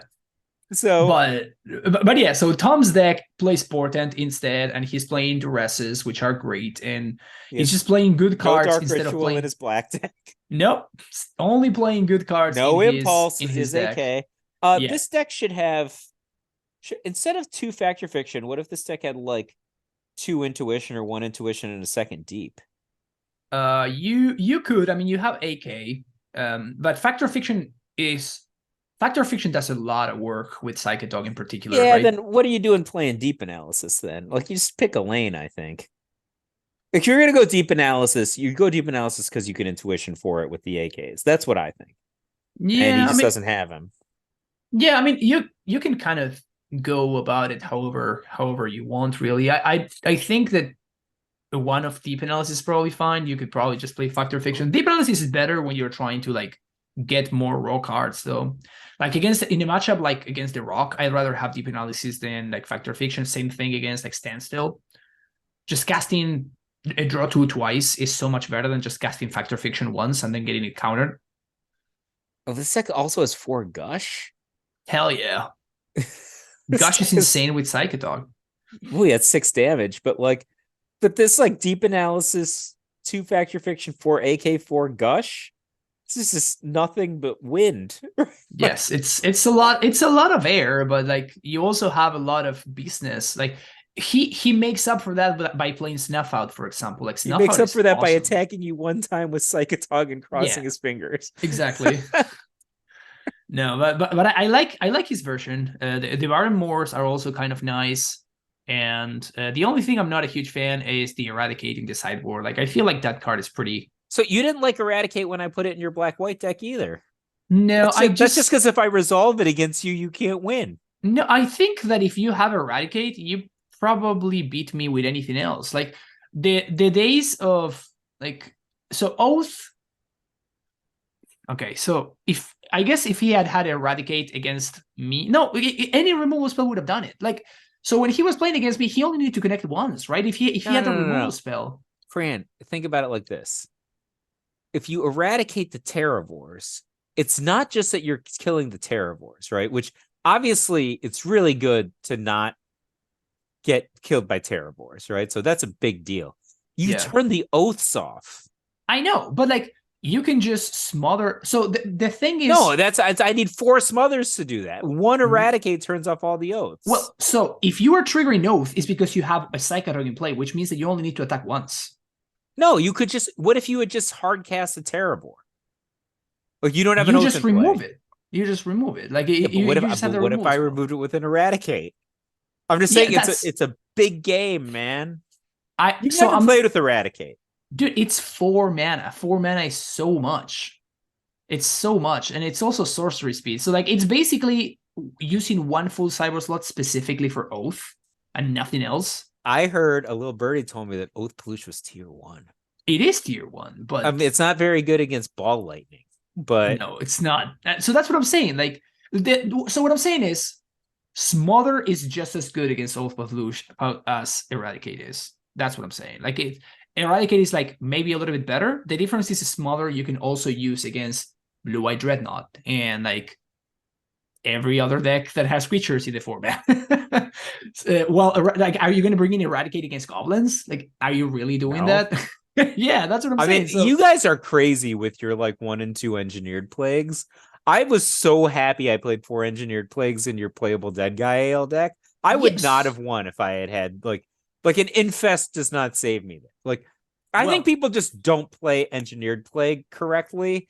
Respectfully, I've seen the good players of pre-modern who we talk about a lot play enginered plague wrong. I have so seen that happen. that's And so actually it that's leads actually a me good to thing. believe a lot of people just they don't play the card right. They're like, oh, this card wouldn't have saved me. I'm like, no, you literally play the card wrong. No, so I think that specifically Infest is better against goblins, while Engineered Plague is better against the format as a whole. So when I played the black-white deck in the event in Argentina, which was like a month ago at this point now, um, I was expecting, like, goblins is very popular in Argentina, so I was expecting to see there, and I actually played a match against goblins. I think it was like round 2 or 3, and I was in a situation where I was on the draw. My opponent led on a turn 1 lucky, and I did not have the removal spell.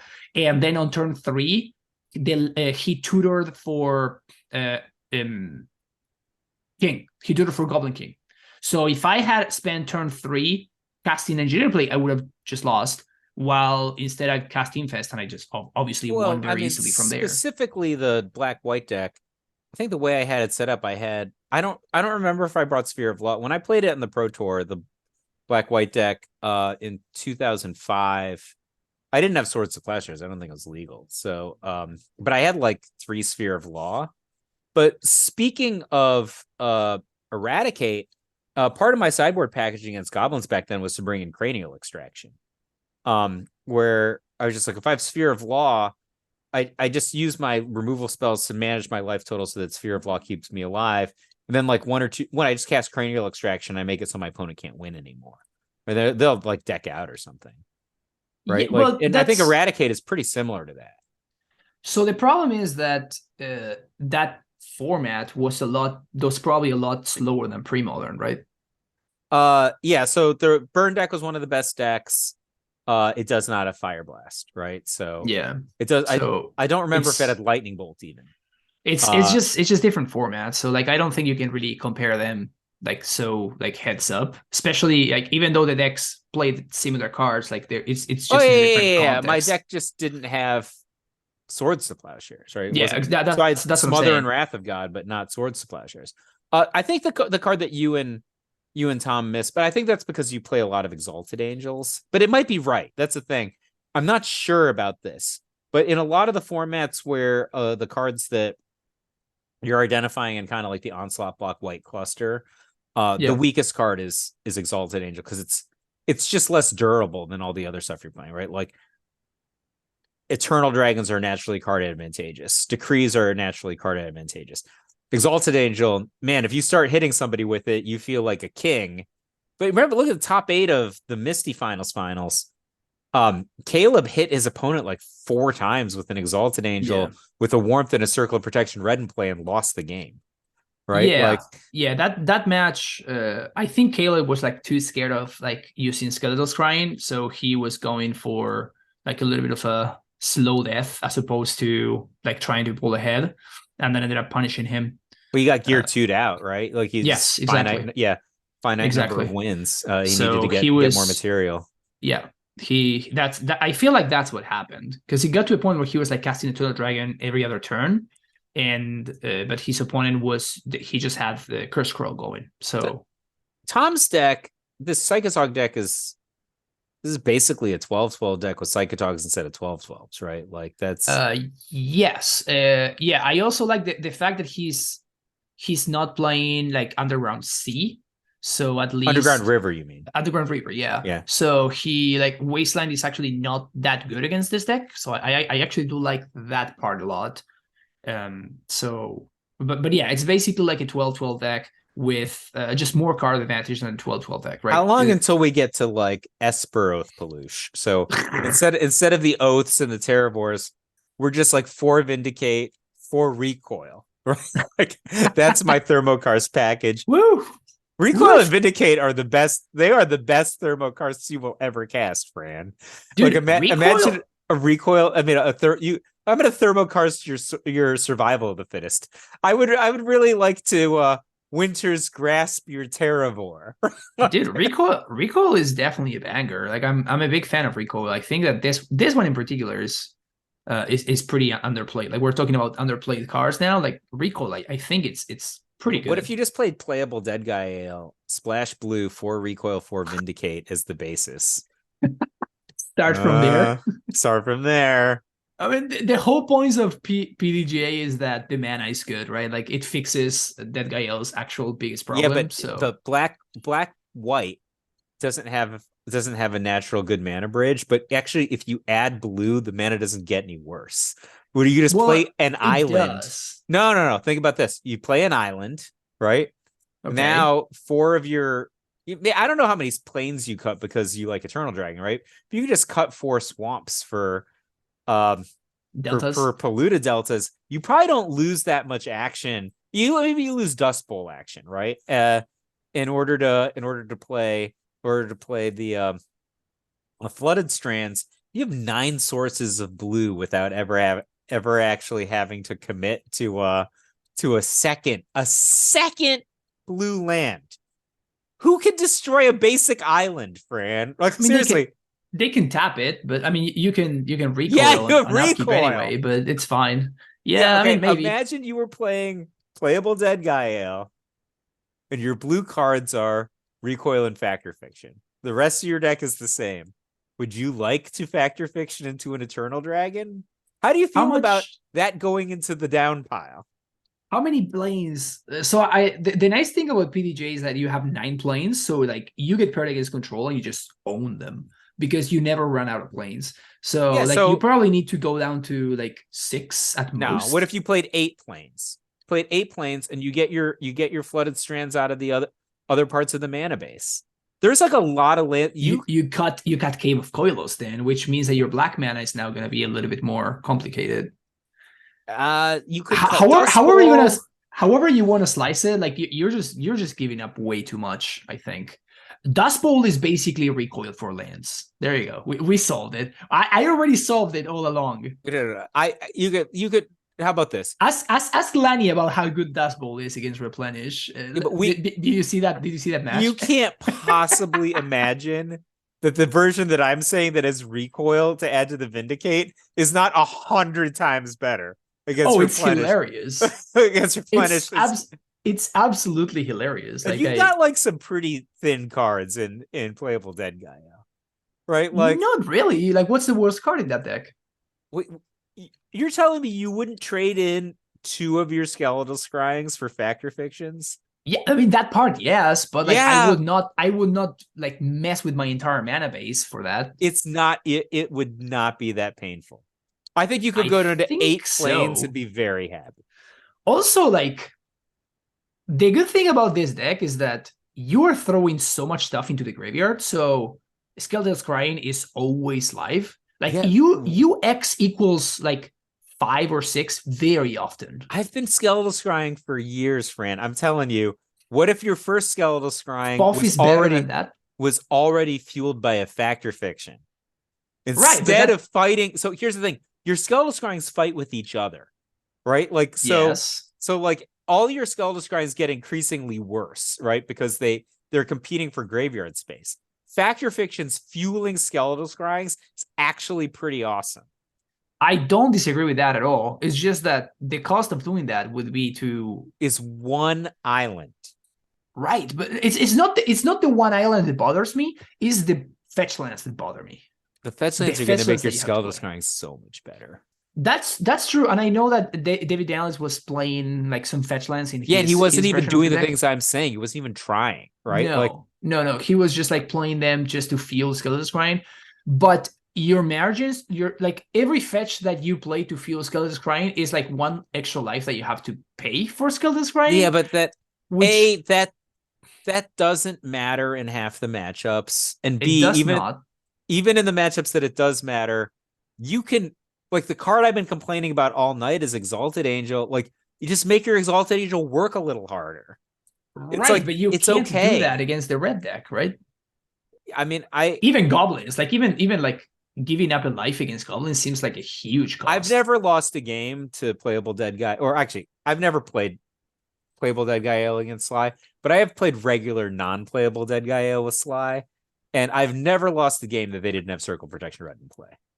So, like, Yeah, I just easily beat them, right? Like, exactly. so That's kind of the game plan that I'm going for. But like if you're yeah, but doing their work for them and you have 8 fetch lands, like now all of a yeah, sudden their curse scrolls and their barbarian rings are a lot more live, right? I don't disagree with you. But what if you could just recoil their survival of the fittest? So you just want to recoil shit. That's what you're doing. Recoil is literally you literally just won this challenge. You didn't even play the right stone ring. Okay. Even if you were biasing your deck, like what kind of meddling mage lunatic is gonna name Winter's Grasp with their meddling mage? Fine. That is the only reason you would play 3 Winter's Grasp and 2 Thermokarst. Or whatever. Right. Or whatever Keep them the guessing. Keep them guessing. fine. I literally posted in the Illuminati Discord like before the event when I posted the deck list that I was gonna play, and I asked, and nobody answered. By the way, that's not cool, man. No, Nobody I wasn't answered, online. I didn't and see because even today you're like, I didn't see any of your things until you texted me. I was like out uh, and about. I wasn't at my computer today. that's hilarious. But like I I was posted playing a like, PTQ or whatever RCQ yesterday that I did not do well in.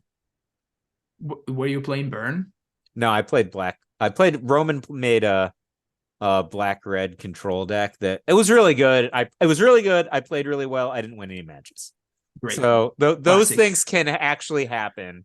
But Yes, I was like joking like 2 different times that I've won whatever PPTQs. I went like 0-2 the day before, played same 75 the next day and went undefeated, right? It's like I've nice. done it Yeah, twice. Right. So like I'll just win the next one, it's no big deal. it's whatever. It just happens. Yeah, 100%. Also, I don't really care that much. Like Yeah, Star City events next week, and Landy's like, "Are we just gonna go out for pre-modern on Sunday?" I'm like, I could just go out a day earlier and try to win the standard PTQ, and then play pre-modern on Sunday. But the problem is, like, if the standard one is like a $10,000 event over 2 days. So, like, what if I'm like in day 2 of that event? Am I not gonna drop to play pre-modern? I mean, how committed are you? I don't That's know. a real test right That there. is a test, right? Like That is the real test. How I'm much do you actually like so Premodern? torn, right? Like I'm so torn because like I have to play these contemporary formats because I feel like I need to feel relevant. Like that's like I don't really like them, you know. Dude, you should spend that time making yourself relevant in Premodern. You know what I'm saying? But I play every pre-modern event I possibly can. No, you did not play the challenge I yesterday. don't play these MTGO events. Well, maybe you should. That's all I'll say. Yeah, I mean You have an MTGO account, don't I you? get a lot of I have a MTGO account. The password is like literally like Lanny is God. So that is I don't remember. I actually don't remember the login. So whoever is just I'm gonna bust into Mike's account. I know his password now, right? Like, yeah, good luck. I don't remember what the stupid email address is. I do know that the password is Lanny is God. So We're halfway yeah, there. yes, I technically have an MTGO account. I'm putting I in quotes, have an MTGO account whose only purpose is to play test with Lanny. Nice. Lanny puts cards into the account, tells me which decks to play. I play against Lanny. And And he then only you did return this. secure. I don't own any cards of my own in this account. You don't The need to. only reason that we were doing this is I was making Lanny come to the Brooklyn Strategist, and we were just playing in person. He's like, I have to come all the way out here. We have to like pay table fee, Not push worth all it. the F and M people away. If we're just gonna play test pre-modern, just play online. Which honestly makes a lot of sense. Yeah, And well, if you do get it, you can play in stuff like the challenge too. Like I can lend you all the cards you want. yeah. See, you're just like, oh, maybe I should change the password to Fran is God. Maybe sure. I was actually thinking about this. I'm like, oh, I could probably just get my own Mana Traders account, pop in Fran's promo code, and then like make YouTube videos or something. But yes, you could. my heart is not in playing MTGO right now. My I don't know, joy man. is making deck picks. That's yeah. That is literally my joy. I Which make are deck often picks. which are often ugly, I but post deck picks. That's what I like to do. Oh man, yeah, when all of my new red deck cards come in, I it's gonna be can't great. wait. I can't It's gonna wait be to dislike to thumbs down whatever thumbs picture down you my new post. deck pick. Yes. So I can tell you right now that the title of the deck pick, it is, instead of "Fuck It, We Ball," it's gonna be "Who Wore It Better." Oh no. Who wore it better? Oh my god. Woo! Okay, I'm Oh my getting god. ready for like 8. Is it 9? 9 mismatched full art new border mountains. Ugh. Mismatched. Ugh. Woo! It's gonna Why? be great. Why? You should just like go with random like excellent basics. So like sets that had like very bad, like art, like that nobody ever This is cared literally about. the deck I'm gonna have in front of me at LobsterCon. Not even full Gold. art. Just Gold. like regular new frame, like gross. Oh, I can't look at that. Did you see, like, it was not that long ago that somebody pointed out how the new frame is literally just not centered? Did you see that? No, Did you see that? I did not. You can do, like, you just grab any card, and it's just I can't, I don't think I can show you right now, but look it up. I'll post it later on because somebody posted on the. I picked up a card. But you have like the blurry thing on the. It's not centered, is it? Yes, look at how the stuff, the side on the right side is more like it's thicker than the left. Oh, I see what you're saying. You see what it's like? Remember when I got yelled at for bullying Pog? So I bought these.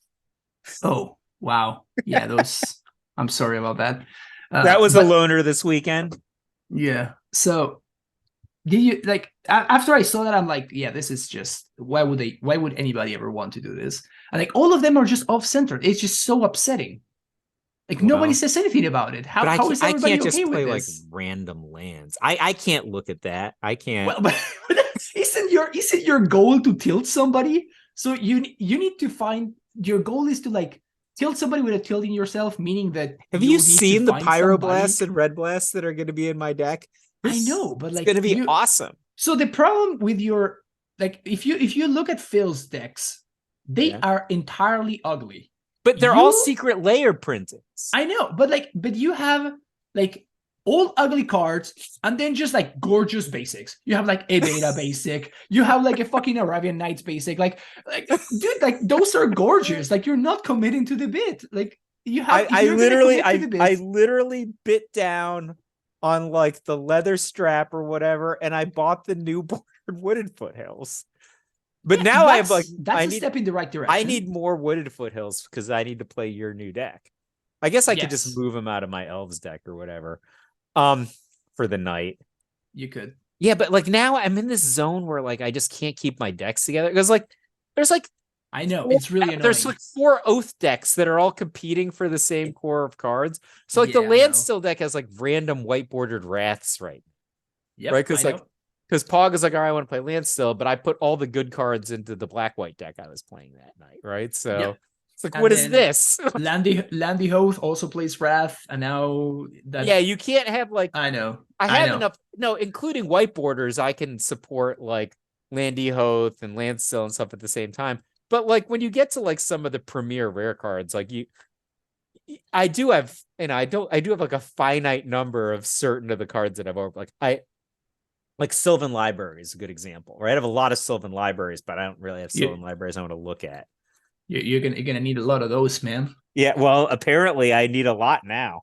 I only have one good one. I don't know what happened to all my FBBs. Yeah, I have Mike Arnold's gonna hook me up with the 4th copy that I'm missing because I only have 3 FBBs and like 1 white border. 2 FBBs and 1 white border, and now I need. I used to have I used to have more than a set of FBBs, so I don't know what happened to them.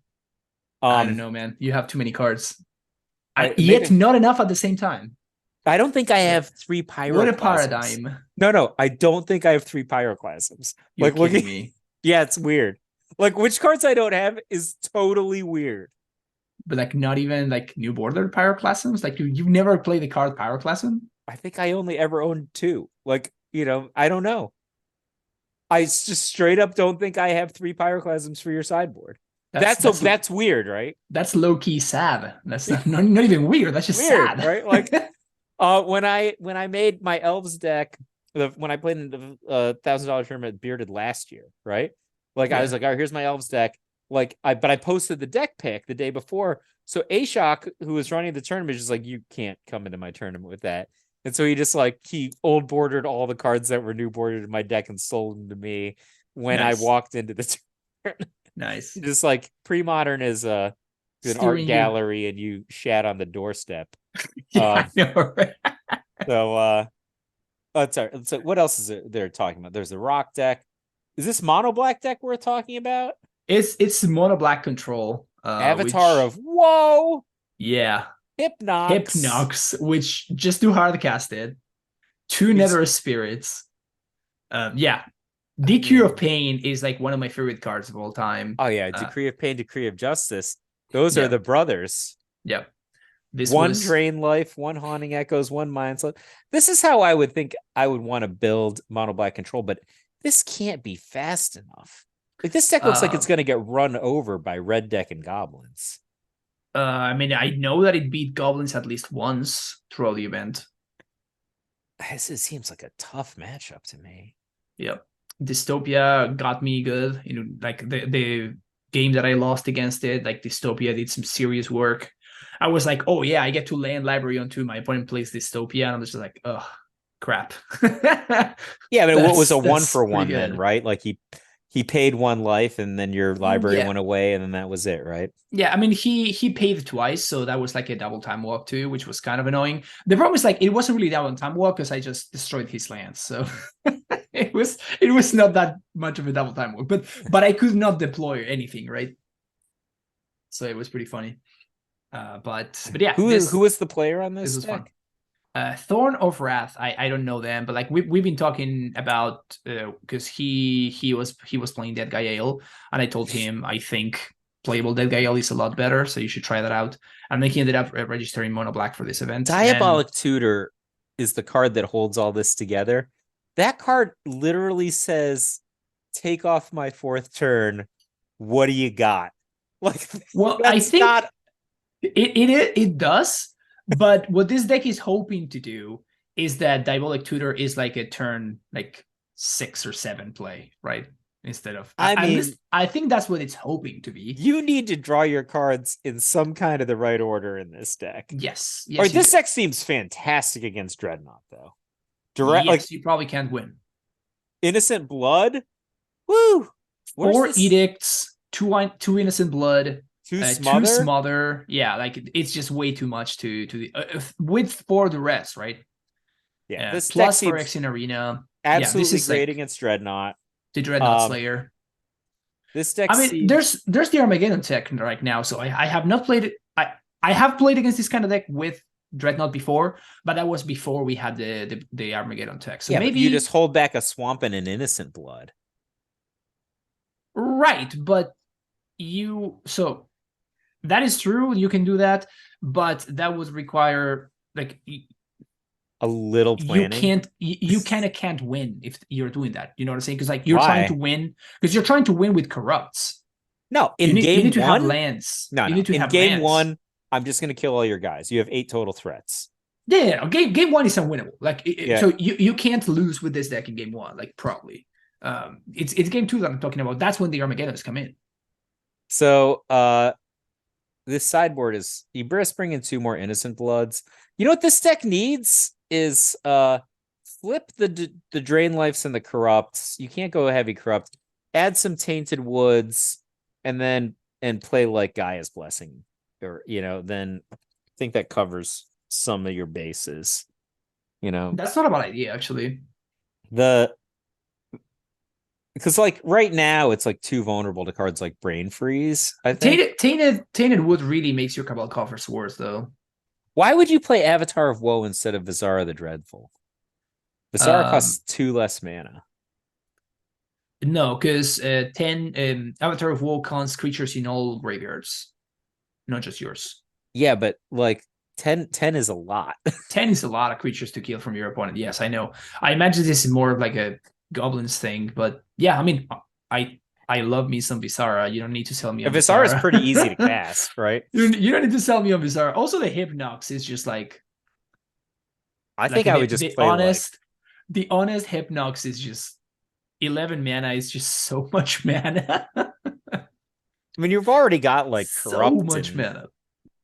And so none of you guys have got Undead Gladiator. This section of Undead Gladiator and Skeletal Scrying. That's what the cards. Yeah, Undead Gladiator is so good. I would definitely play Skeletal Scrying in this deck for sure. 100%. Instead of Arena. I don't know if instead of Arena or like besides Arena, because like it only has 4 actual sources of card advantage, right? Everything else is not really card advantage, like Mind Sludge, I guess. I'll be honest with you, Fran. I really want to play this deck now. This deck seems great. Yeah, I think I would also want to play more lands.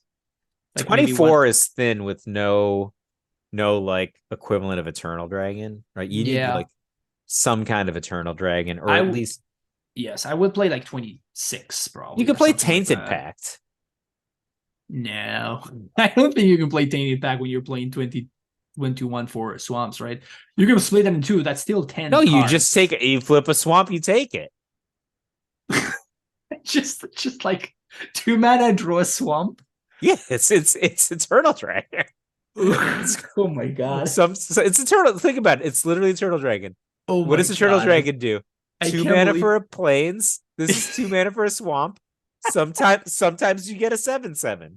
Oh my god! It'll happen sometimes. Tainted Pact. I can't believe you just said that. That hurts me. Not every deck gets Eternal Dragon, Fran. Look at the cards in this deck. That hurts me, man. There's no way that Tainted Pact is worse than Diabolic Tutor in Premodern. I'm telling you now. I can't really argue with that, but I don't know. Diabolic Tutor is just so sick. It's 4 mana. Yeah, I know. It's awesome. It's awesome. I would almost rather play Thursday is God's deck, but with swamps. And then like why? What's so funny? There's like, all right, I'm gonna Temporal Aperture into a corrupt. Okay. That's sweet. Okay. I can work with that. Right? Okay, like let's play his stack strategy, but like put it with Duress and Corrupt and Mutilate. Like Mutilate instead of Wrath of God. I think that is probably. Could you imagine just like hitting Decree of Pain with the Temporal Aperture? Yeah, that's kind of awesome. Yeah, that's kind of awesome. We just brewed a new deck, right? Like I'll work. Maybe I'll play this shit on Thursday. So I'm into it. Yeah, so you need to devote more slots to card advantage, though. Wow, who knows? I imagine, but all right. But yeah, no, this is sexy, man. All right, this one's about to die in a minute, so you want to sign off? Yeah. Well, thank you for having me. This was a lot of fun, and you guys are my favorite podcast, and I love you forever. And Lanny is also okay. All right, love you too, Fran, and I'll make sure Roman knows that this is now your favorite podcast. Yeah, I mean it would be Ancestral Recall, but like it doesn't exist anymore. So I feel like that ship has sailed on me. Really sad to say that. We had an episode last year. All right. Thanks, Fran. Yes, you did. I enjoyed it. Bye. Bye, man. Thank you.